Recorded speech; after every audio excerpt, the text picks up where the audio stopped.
ചേട്ടാ, ഞാൻ ഇന്നലെ വെളുപ്പാങ്കാലത്ത് കണ്ടൊരു സ്വപ്നം എന്താന്നറിയോ?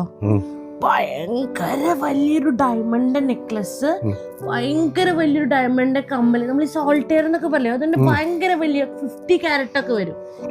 പിന്നെ വലിയൊരു ഡയമണ്ട് ബ്രേസ്ലെറ്റ് ഒക്കെ ഇട്ട് എന്നെ കാണാൻ എന്ത് ഭംഗിയായിട്ടിരിക്കണെന്നറിയോ? എന്താ ചേട്ടാ ഈ സ്വപ്നത്തിന്റെ അർത്ഥം? നാളെ വേണ്ട, ബർത്ത്ഡേക്ക് മതി. ഇല്ല, നാളെ തന്നെ. ചേട്ടന്റെ ഒരു കാര്യം അവിടുന്ന്.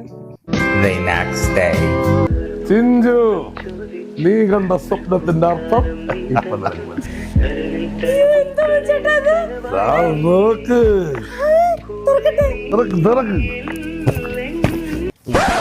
ഇതെന്താ ഡയമണ്ട് നെക്ലസ് ഇങ്ങനെ? ഇതാണ് സിഗ്മണ്ട് ഫ്രോയിഡിന്റെ ഇന്റർപ്രിട്ടേഷൻ ഓഫ് ഡ്രീംസ്. നീ കണ്ട എന്ത് സ്വപ്നത്തിന്റെ അർത്ഥം